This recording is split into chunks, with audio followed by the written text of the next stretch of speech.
Before we jump into the picks that everyone is waiting to see, if you love mock drafts and you love NFL draft season, hit that thumbs up icon to start today's show.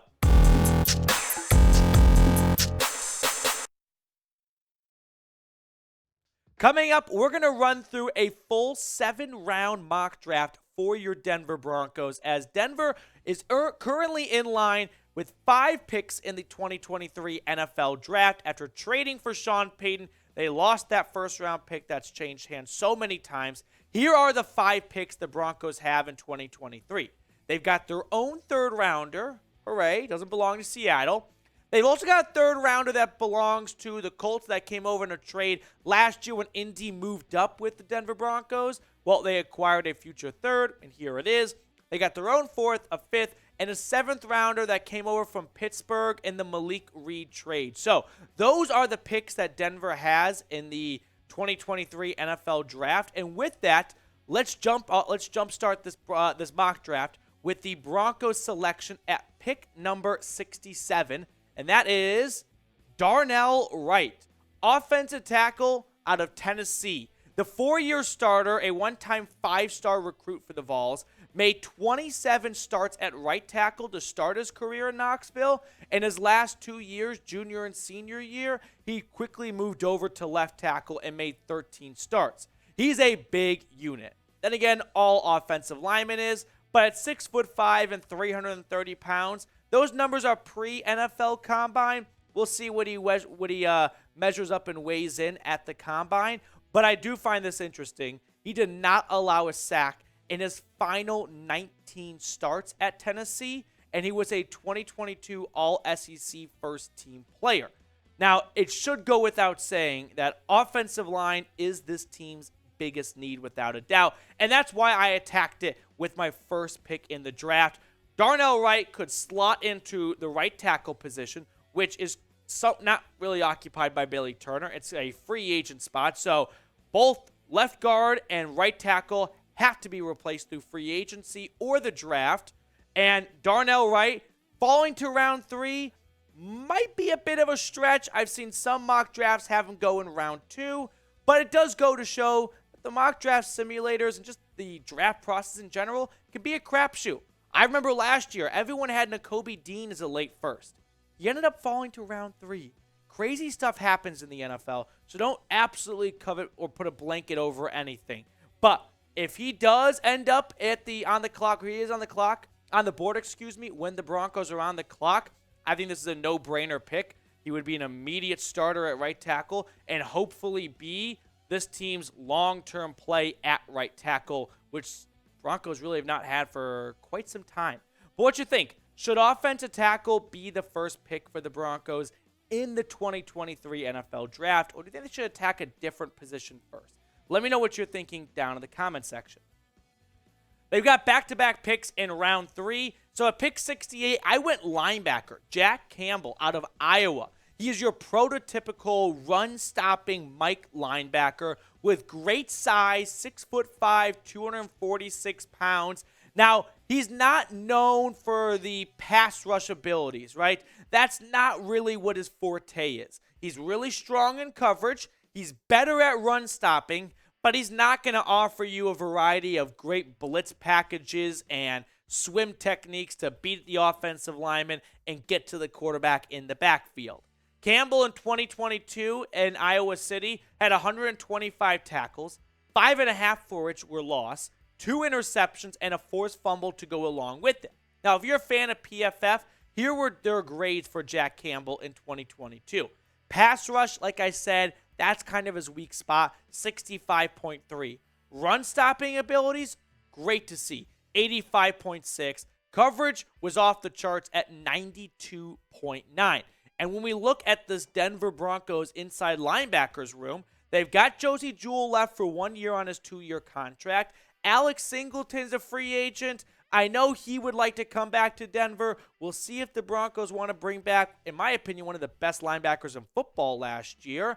But nevertheless, they've got to bring some long-term play into this room. They didn't draft a linebacker last year. Jewell's entering the last year of his contract, so they got to think for the future a little bit.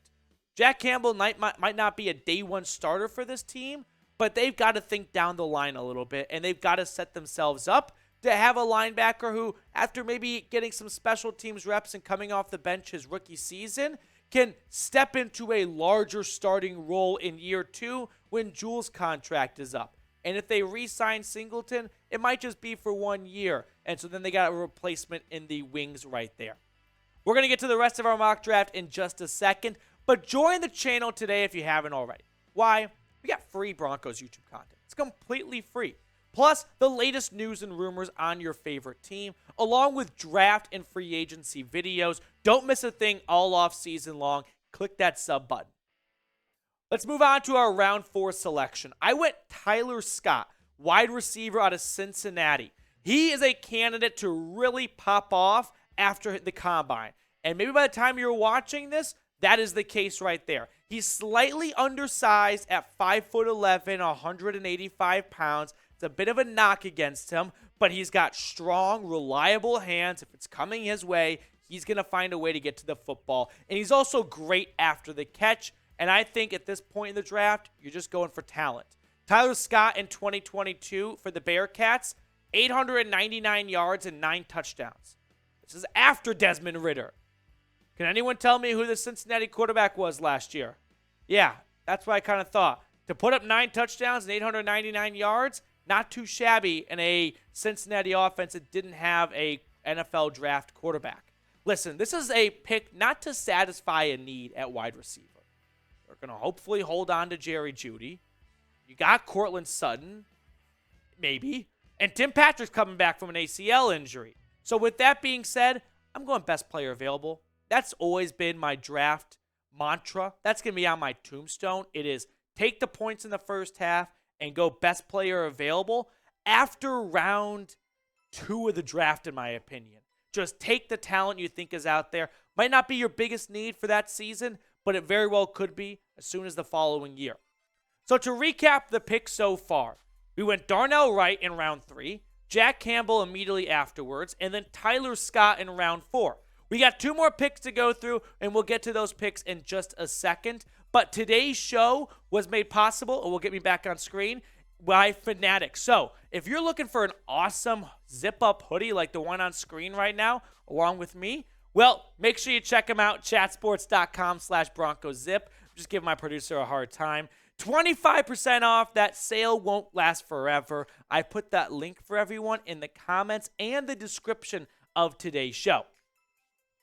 Let's move on to round 5 here. I went running back, Chase Brown out of Illinois. He is a speedy guy. He had 23 runs of 15 or more yards in 2022 for the Fighting Illini. He was 4th in rushing across all of FBS last season.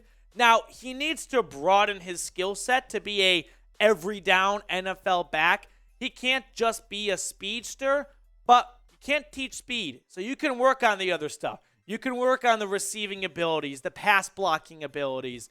But if you've got speed, I'm in, baby. So Chase Brown from Illinois would be my pick here because there is this elephant in the room, and his name is Javonte Williams. And we'll talk about that more in just a moment. But in 2022, Brown popped off 1,600 yards for the Canadian native and 10 touchdowns and an average of a nice 5.0 yards per carry. Like I said, he's a speedy back, but the reason why I'm making this pick is more so because of Javonte Williams. I don't forecast Javonte Williams being a major part of this team in 2023. He unfortunately sustained a major knee injury, not just to his ACL, but to other ligaments as well. And he suffered it in week 5. And so if he's going to miss 12 months for recovery, well, if he misses an extra week or 2, that quickly slips from week 5 to week 6, week 7. And now you're approaching the midway point of the season. So that's why I think the Broncos, either in free agency or in the draft, have to address this issue and bring a running back in.